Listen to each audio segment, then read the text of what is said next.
Hi and hello there, Leo. Welcome new subscribers. My name is Yan. Returning Tambayers. Thank you sa inyong walang sawang love and support for me.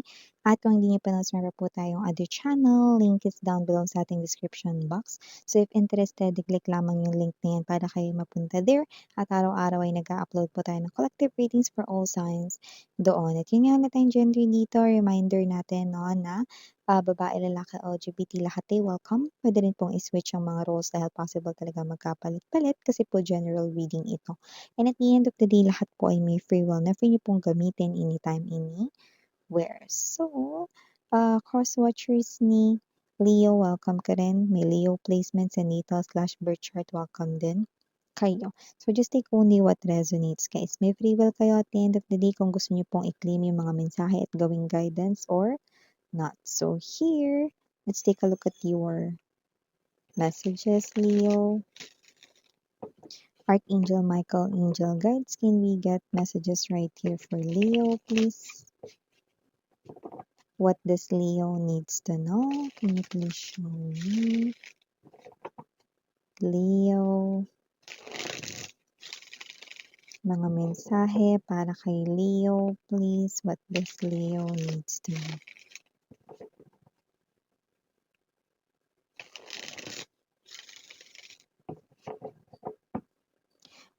Okay, so let's go ahead and check these messages para sa iyo, Leo. So guys, we do have here the energy of Nine of Wands, King of Coins, the High Priestess, Six of Wands, Knight of Coins, Two of Cups, Five of Wands for the bottom of the deck, Full Energy, and the Moon.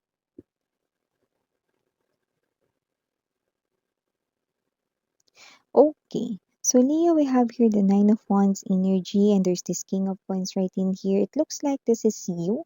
I'm seeing you counting your own money. Money, money, money. Come to me. You know, money will definitely come to you, Leo, no? So I'm seeing you literally counting money right here. So it looks like because this is sarili mong pagsisikap, pagsusumikap, this is your own efforts with S, no?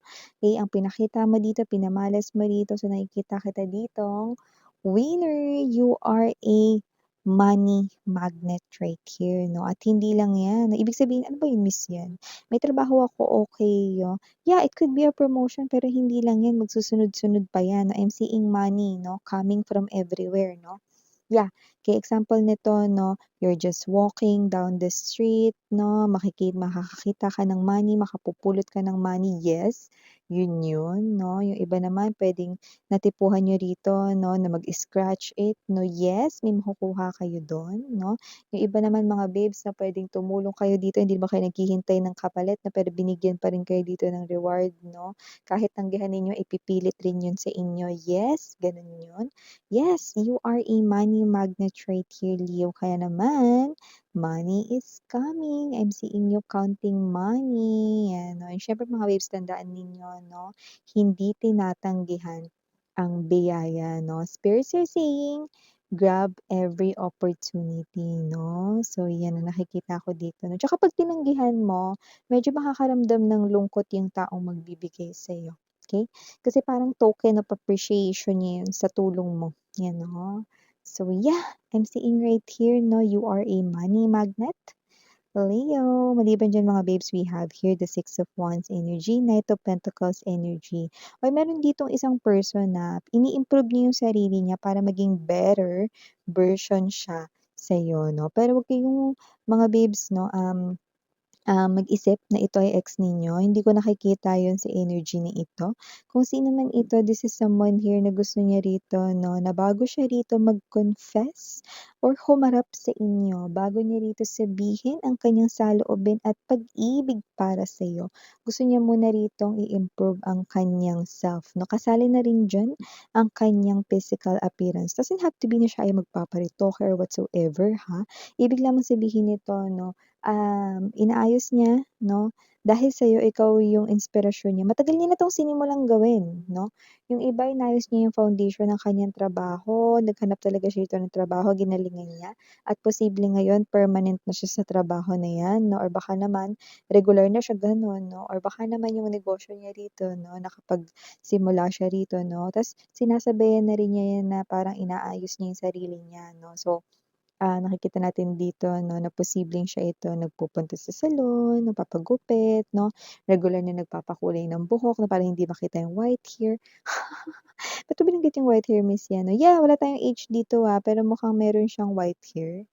Hindi naman yung gano'n kadami 'no, possible na konti lang 'no at yung iba nakatago, gano'ng klase ng energy 'no. So yeah, that might be a specific clue for someone watching but doesn't have to be 'no, na yung sign na yun ay for all. Pero meron dito working sa kanyang self 'no. Yung iba naman puwedeng nagpupunta talaga ng literal sa gym 'no or whatsoever 'no. This person here 'no, gusto niya rito ng energy 'no, na talagang, manalo siya rito 'no, to win your heart, okey?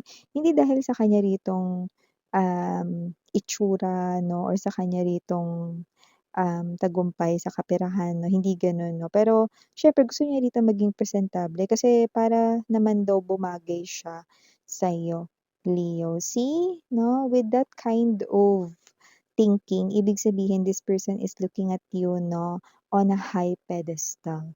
So, ibig sabihin nitong tao na 'to na nakikita ka niya rito 'no, bilang kailangan mo ng someone 'no, na magma-match sa'yo 'no. So, gusto niya rito maging mas presentable, yung maipagmamalaki mo siya 'no, yung hindi ka talaga mapapahiya sa kanya 'no.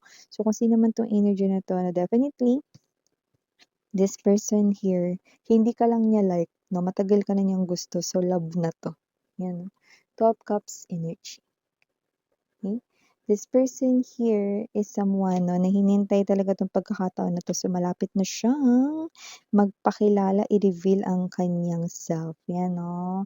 Puwedeng matagal mo na talaga siya ritong kakilala 'no, pero akala mo kakilala mo lang siya, hindi. May feeling siya sa'yo. Ayan 'no, Leo, 'di ba?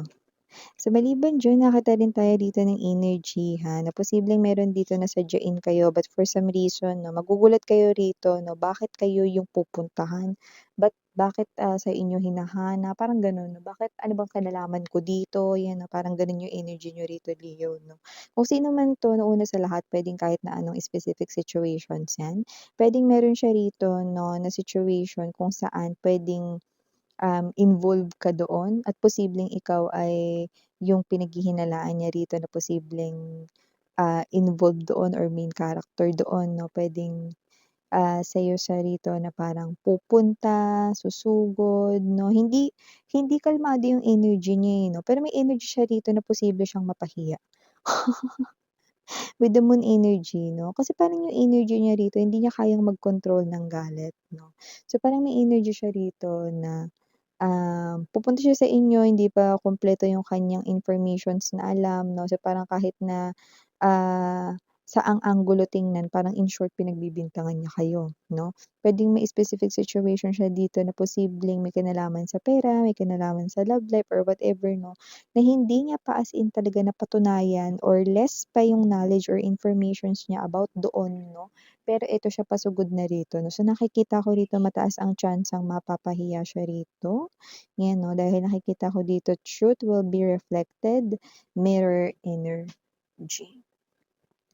'Di ba, kaya lagi ko sinasabi bago gumawa ng action, mangalap muna ng background or informations, 'di ba, kahit saan 'no, sa mga ka-connect 'no, ng mga tao, new person man 'yan 'no, sa mga pipirmahan ng mga importanteng dokumento, dapat mangalap muna ng, um, pagiging legit 'no, ng bagay na 'yan 'no. So, 'yun, 'di ba? So, 'yun yung kulang sa kanya. So dito, ito ex na talaga ninyo yung sunod kong babanggitin. Meron pala kayo ditong ex mga babes 'no, na nananahimik, hindi nakikipag-usap sa inyo.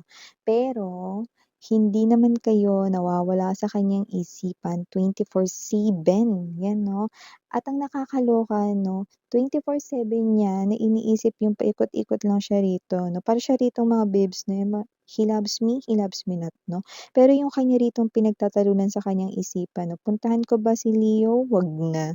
Puntahan ko ba si Leo? Wag na 'no. So, parang hindi niya, parang kulang sa kanya yung isang rosas 'no, parang kailangan niya ata mga babes na yung isang ano, flower farm.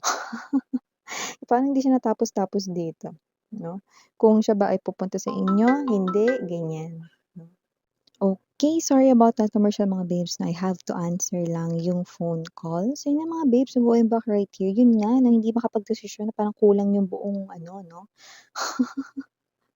flower farm rito, 'di ba? Kung sino man 'tong ex mo na 'to 'no. So yeah, nakikita ko dito na gusto niya talaga dito to talk to you guys 'no, but however 'no, parang medyo kinakabahan siya, parang may energy siyang tatakot siya sa'yo.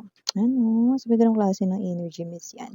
Oo, pero ewan ko sa kanya ba't siya ganyan 'no. Siguro meron siya ritong mga bagay na nagawa sa inyo 'no, kasi parang kung sino man 'tong energy na 'to na parang medyo ayaw niyang i-reveal sa'kin totally 'no, parang medyo may energy siya rito ano, na parang may alam siya rito, okey, na mahilig kayo manood ng mga tarot readings 'no. So, parang may energy siya rito na parang hindi niya nire-reveal sa'kin lahat-lahat ng laman ng thoughts niya. So, nag-iingat siya rito, hindi siya masyadong nag-iisip 'no, kasi baka mabokya ko siya. Mabuking pala, mabokya. So yeah, ito yung mga messages right here for you guys. Thank you so much again. I'm Yuriana on Sarang Love and Light Leo. 안녕.